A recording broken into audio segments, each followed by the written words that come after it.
کیسے گزارا؟ کبھی اپنے گریبان میں اکیلے میں سوچے تو صحیح کہ مقدس مہینہ اللہ نے ہمیں عطا کیا، ہم نے گزارا کیسے؟ اللہ سمجھ عطا فرمائے، ہم سب کو عمل کرنے کی توفیق عطا فرمائے، یہ جوانیاں بس اللہ کے راستے میں خرچ ہو جائیں۔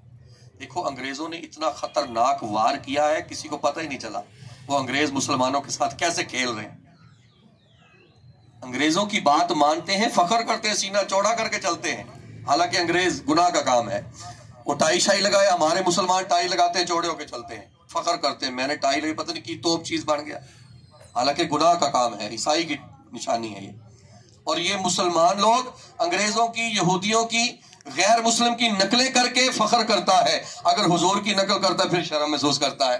کیوں بھئی ایسا نہیں ہے حضور کی بات ماننے میں شرم آتی؟ کسی کو کہا جائے داڑھی لگا شرم آتی؟ میں اکثر مسجد میں لوگوں کو کہتا ہوں یار تکبیر تو پڑھ کا ہے، قاری صاحب شرم آتی ہے، یار اذان دے دے، یار شرم آتی ہے قاری صاحب۔ میں کہ یار جب تم چوک پہ کھڑے ہو کے گالیاں دیتے ہو، گندی گندی گالیاں دے دیتے ہو، اس وقت شرم نہیں آتی؟ اذان دینے میں شرم آتی ہے، تکبیر پڑھنے میں شرم آتی ہے؟ کیسے مسلمان ہے؟ اس لیے برکتیں ختم ہو گئی گھروں میں سے۔ پچھلی پیڑھی چلے جاؤ، ایک دو پیڑھیاں پیچھے چلے جاؤ، دادا پر دادا کا جو دور گزرا ہے، ایک بندہ کماتا تھا 10 بیٹھ کے کھاتے تھے، ایسا تھا کہ نہیں بابا جی؟ آپ نے تو دیکھا نا وہ وقت، ایک بندہ کماتا 10 بیٹھ کے کھاتے۔ وہ کون لوگ تھے؟ با حیا نمازی پرہیزی لوگ تھے، تہجد گزارتے ہو، سوٹی کے سہارے 4 میل دور مسجد میں نماز پڑھنے جایا کرتے۔ اب تو گھر سے نکلو آگے مسجد ہے، مسجدیں بھی دور نہیں ہے پھر بھی ویران ہے۔ پہلے اتنی دور 4 میل دور مسجد میں جاتے، مسجدیں آباد ہوتی تھی، کھڑا ہونے کی جگہ نہیں ہوتی تھی، پیدل جاتے تھے سوٹی کے سہارے، تہجد بھی پڑھتے، اشراق چاش پڑھتے، قرآن کی تلاوت کرتے، پھر اپنی زمینوں پر کام کرنے نکلتے۔ ایک بندہ کماتا تھا 10 بیٹھ کے کھاتے تھے، آج 10 کما رہے ہیں پوری نہیں پڑتی۔ کیوں؟ کہ ہم حضور کی سنتیں چھوڑ چکے ہیں، برکتیں گھر سے ختم ہو گئی۔ اللہ سمجھ عطا فرمائے۔ جس نبی کا ہم نے کلمہ پڑھا ہے، سنیں ان کی شانیں کیا ہیں۔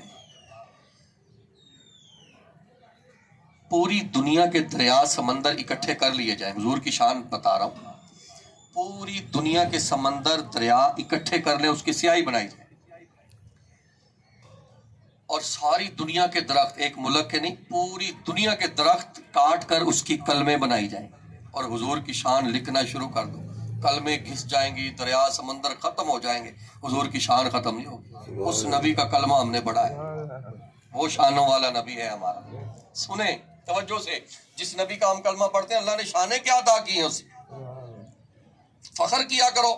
میں اسلام آباد گیا، ایک حضور کا غلام تھا، تھوڑا سا نا چوڑا ہو کے چل رہا تھا، ایسے ذرا بازو چوڑے کر کے۔ میں نے اسے بلایا، میں کہا یہ ادا اللہ کو پسند نہیں، تو کیسے چل رہا ہے بازو چوڑی کر کے؟ اس نے بڑی زبردست، علماء بھی بیٹھے تھے، اس نے بلند آواز میں جواب دیا، کہا لوگ انگریزوں کے طریقے پر عمل کر کے چوڑے ہو کے چلتے ہیں، میں حضور کی غلامی کر کے بھی چوڑا نہ ہوں تو پھر کب ہوں؟ میں حضور کا غلام ہوں اس لیے چوڑا ہو کے چل رہا ہوں، مجھے فخر ہے حضور کی غلامی پر۔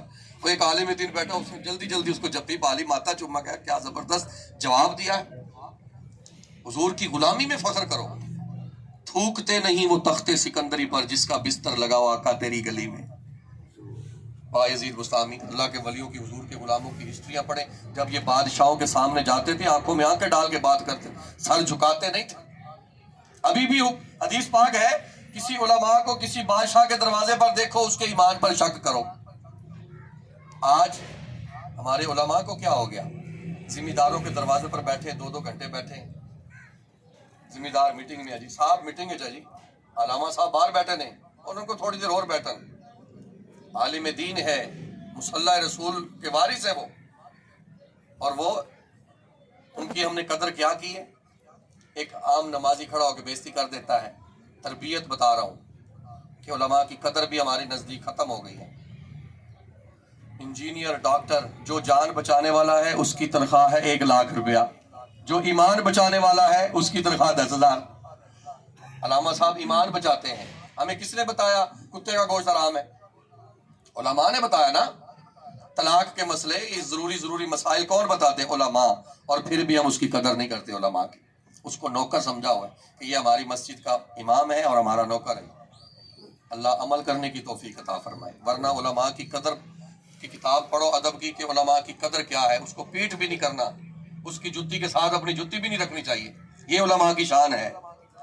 حضور نے فرمایا جنہیں با عمل عالم دین کو دیکھا انہیں مینوں دیکھا. یہ حضور کی حدیث ہے. جس نے با عمل عالم دین کو دیکھا گویا اس نے مجھے دیکھا. کتنی شانوں والے علماء. اللہ سمجھ عطا فرمائے. میں بتا رہا تھا جس نبی کا ہم کلمہ پڑھتے ہیں ان کی شانیں سنیں. اللہ ہم سب کو حضور کی سچی سچی غلامی عطا فرمائے. ایک عربی عرب کا رہنے والا غیر مسلم، کیونکہ حضور تبلیغ کرتے تھے نا، دعوت تبلیغ دیتے، اسلام کی تبلیغ دیتے تھے لوگوں کو، اسلام کے بارے میں بتاتے تھے. ایک بندہ تھوڑا سا تنگ آ گیا. اس نے کہا کہ میں ایسا سوال کروں گا نعوذ باللہ حضور اس کا جواب نہیں دے پائیں گے.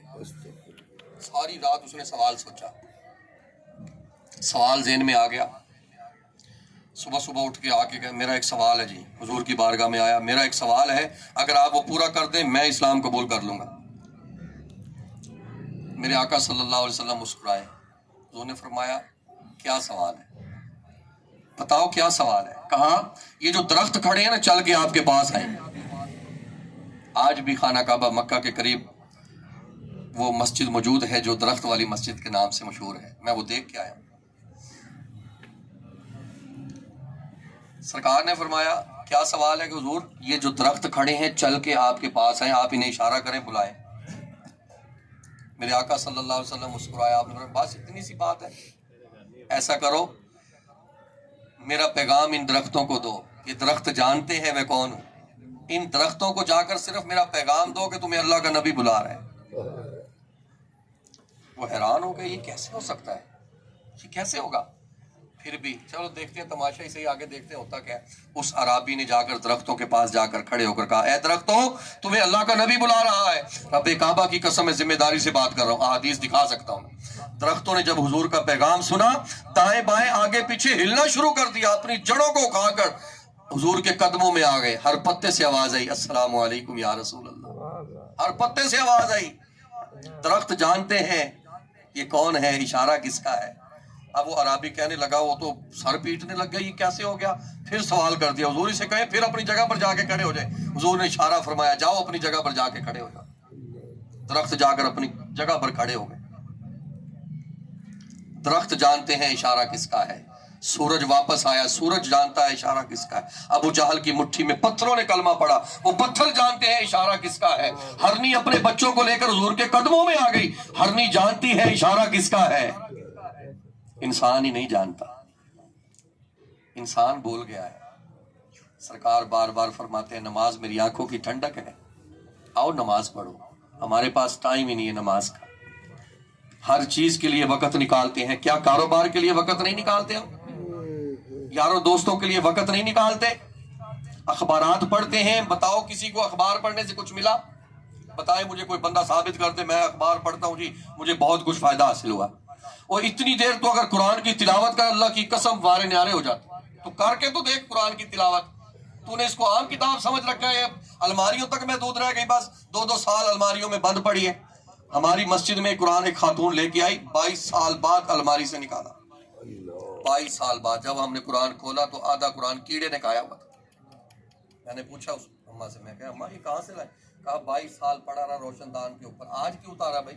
کہا چھتیں اوپر کرنی تھی، مکان کی مرمتیں کرنی تھی اس لیے اتارا.